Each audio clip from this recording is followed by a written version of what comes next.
नमस्कार, प्रभात साक्षी news network और आप सभी का स्वागत है। लोकसभा चुनाव 2024 आपने देखा कि किस तरीके से 7 चरणों में विभिन्न तरह के प्रचार के बीच संपन्न हुए और ख़ास बात ये रही कि इस पृथ्वी के सबसे बड़े लोकतंत्र की जो लोकतांत्रिक प्रक्रिया है, उसको महापर्व की तरह देश ने मनाया। हमने अपनी जो चुनाव यात्रा थी, चुनाव कवरेज से संबंधित, वो महाशिवरात्रि के पर्व पर प्रधानमंत्री नरेंद्र मोदी के संसदीय क्षेत्र वाराणसी से शुरू की थी, जो कि 1 तारीख को यानी 1 जून को पंजाब में समाप्त हुई। और इस चुनाव यात्रा के दौरान हमारे सामने कई कठिन चुनौतियां रहीं। प्रचंड गर्मी में ग्राउंड रिपोर्ट करना आसान काम नहीं था, लेकिन आपका जो स्नेह है, आपका जो विश्वास है, आपका जो 23 वर्षों का हमारे साथ विश्वास बना हुआ है, उस विश्वास को बनाए रखने से हमने अपने आप को जरा भी कहीं भी कमज़ोर नहीं पड़ने दिया। और आपने जो ऊर्जा हमें प्रदान की, हमारे चाहे जो रिपोर्टें हैं उनको सराहने से लेकर आपने जिस तरीके से हमारे पास संदेश भेजे कि हम उस क्षेत्र में भी जाएं और वहां पर इन मुद्दों की पड़ताल करें, तो हमें एक दिशा भी मिली। हम आपका शुक्रिया अदा करना चाहते हैं। ये चुनाव यात्रा संपन्न होना एक सिर्फ एक अध्याय की समाप्ति भर है, लेकिन ये पूरा जो हमारा अभियान है उसकी समाप्ति नहीं है, क्योंकि ये जो अभियान है हमारा निष्पक्षता के साथ जनता के मुद्दे आप तक पहुंचाने का, ये अनवरत बना रहेगा। इस चुनाव यात्रा के दौरान हमने देखा कि ये जो चुनाव है, एक ही मुद्दे पर लड़ा जा रहा है कि एक पक्ष है जो प्रधानमंत्री नरेंद्र मोदी के साथ है, उनको सत्ता में वापस लाना चाहता है। दूसरा पक्ष है जो प्रधानमंत्री नरेंद्र मोदी के खिलाफ है, उनको सत्ता से किसी भी कीमत पर हटाना चाहता है। चुनाव में मुद्दे बहुत रहे और जनता के मुद्दे भी रहे, राजनीतिक दलों के मुद्दे भी रहे, लेकिन मोदी को लाना है या मोदी को हटाना है, इस मुद्दे पर पूरा जो चुनाव है एक तरह से केंद्रित रहा। आइए हमारी जो चुनाव यात्रा है उससे जुड़ी कुछ खास बातें आपको बताते हैं हमारी इस रिपोर्ट में। इस साल महाशिवरात्रि के पर्व पर यानी 8 मार्च 2024 को प्रधानमंत्री नरेंद्र मोदी के संसदीय क्षेत्र वाराणसी से शुरू हुई प्रभात साक्षी की चुनाव यात्रा 1 जून 2024 यानी लोकसभा चुनाव के 7वें और अंतिम चरण के मतदान के दिन तक चली। अपनी इस यात्रा के दौरान हमने मैदानी और पहाड़ी इलाकों से लेकर सुदूर क्षेत्रों, सीमाई इलाकों और दुर्गम स्थलों तक का दौरा किया और इस बात की पड़ताल की कि क्या वाकई में सरकार की योजनाएं अंतिम पायदान तक खड़े व्यक्ति तक पहुंच रही हैं या नहीं।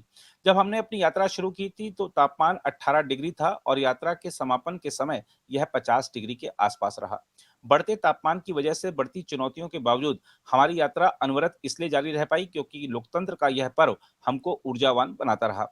हमने अपनी इस यात्रा के दौरान पाया कि सिर्फ बड़े-बड़े नेताओं के बयानों के चलते ही चुनाव प्रचार असल मुद्दों से नहीं भटक रहा है, अपितु सोशल मीडिया के इस युग में तमाम तरह का प्रचार तंत्र निचले स्तर पर भी विभिन्न भ्रामक बातों को फैला रहा है, जिससे खास तौर पर कम पढ़े-लिखे या अशिक्षित लोग बहक जा रहे हैं। इस देशव्यापी यात्रा के दौरान हमने यह भी पाया कि नेता भले अपने बयानों से भाषा, धर्म या जाति के आधार पर बांटने की कोशिश करते रहें, लेकिन समाज पूरी तरह एकजुट है और ना दक्षिण की जनता उत्तर की भाषा और संस्कृति की विरोधी है, ना ही उत्तर में दक्षिण की भाषा, संस्कृति या खान-पान को लेकर किसी तरह का कोई विरोध है। पूरा देश विविधता का सम्मान करता है और इसका आनंद लेते हुए खुद को किसी इलाके तक सीमित नहीं रखते हुए भारतीय होने पर गर्व महसूस करता है। इस यात्रा के दौरान हमने शहरी और ग्रामीण क्षेत्रों में लोगों के जनजीवन के बीच दूर होते अंतर को पाया। शहरी जनता की तरह सुदूर क्षेत्रों में रहने वाली जनता भी वीडियो कॉल करती है। शहरी और ग्रामीण क्षेत्रों की जनता का रोजाना का औसत डेटा खर्च भी लगभग बराबर ही है, क्योंकि ग्रामीण क्षेत्रों के लोगों का ज्यादातर वक्त मोबाइल पर ज्ञानवर्धक और मनोरंजक कार्यक्रम देखने में बीतता है। यही कारण है कि ग्रामीण जनता राजनीतिक और सामाजिक मुद्दों को लेकर शहरी जनता से ज्यादा जागरूक है।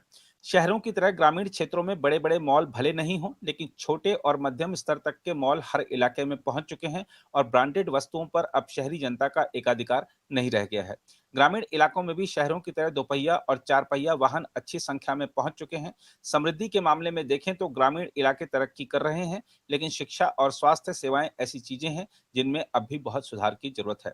रोजगार हमारे यहाँ एक बड़ा चुनावी मुद्दा हमेशा से रहा है, लेकिन युवाओं से बात करने पर एक बात स्पष्ट हो जाती है कि हर युवा रोजगार के पीछे नहीं भागना चाहता, बल्कि वह स्वरोजगार करना चाहता है और नौकरी प्रदाता बनना चाहता है। युवाओं का कहना रहा कि हमें मुफ्त में कुछ नहीं चाहिए और हम नहीं चाहते कि जैसे हमारे माता पिता ने सरकार पर निर्भर होकर अपनी जिंदगी गुजारी, उस तरह का जीवन हम भी गुजारें। युवा सिर्फ अवसरों का सृजन चाहते हैं ताकि वह अपने पैरों पर खड़े हो सकें। इस यात्रा के दौरान हमने राष्ट्रीय स्तर पर एक चीज और देखी कि महिलाओं का ज्यादातर समर्थन मोदी सरकार को रहा। पुरुष मतदाता विभिन्न मुद्दों को लेकर विभाजित दिखे, लेकिन महिलाओं के मन में दूसरा कोई विकल्प नहीं था। केंद्रीय योजनाओं के केंद्र में महिलाओं को रखना, महिला आरक्षण कानून बनाना, महिलाओं को आत्मनिर्भर बनाने की दिशा में कदम उठाना और बेटी बचाओ बेटी पढ़ाओ अभियान को आंदोलन बनाकर महिलाओं की सामाजिक स्थिति में सुधार करना, 3 तलाक की प्रथा को खत्म करना, प्रधानमंत्री आवास योजना, महिलाओं को घर का मालिकाना हक दिलाने के लिए कदम बढ़ाना, अन्य योजना, आयुष्मान योजना, शौचालय, गैस कनेक्शन और बैंक खाते की सुविधा प्रदान करना आदि ऐसे कदम रहे जिसका शहरी से लेकर ग्रामीण क्षेत्रों तक की महिलाओं पर खूब असर दिखा। ग्रामीण क्षेत्रों की कुछ गरीब महिलाओं ने जब यह कहा कि पति शराब पीकर सो जाता है, लेकिन हमें इस बात की चिंता नहीं रहती कि बच्चे क्या खाएंगे क्योंकि मोदी जी फ्री राशन दे रहे हैं।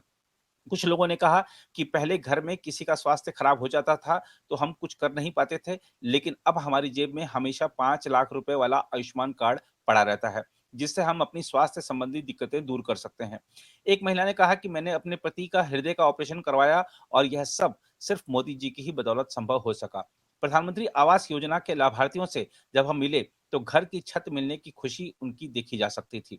महिला सुरक्षा एक ऐसा बड़ा मुद्दा रहा जिस पर सभी महिलाओं ने कहा कि अब हम शाम को या रात को घर से निकल सकती हैं और किसी बात का डर नहीं रहता। छात्राओं ने कहा कि हम अब कॉलेज जाते हैं तो 10 बार घर वालों का फ़ोन नहीं आता है क्योंकि उनको पता है कि अब हम पहले से ज़्यादा सुरक्षित माहौल में रह रहे हैं। बहरहाल, इस चुनाव यात्रा के दौरान हमें संपूर्ण भारतवर्ष को एक बार फिर करीब से जानने का अवसर मिला। हमने लोगों के मुद्दों को समझा और अपनी रिपोर्टों के माध्यम से उन्हें उठाते हुए कई समस्याओं का समाधान भी करवाया। सवा 2 महीने के इस लंबे सफर के दौरान हमने 30,000 से ज़्यादा किलोमीटर का सफर किया।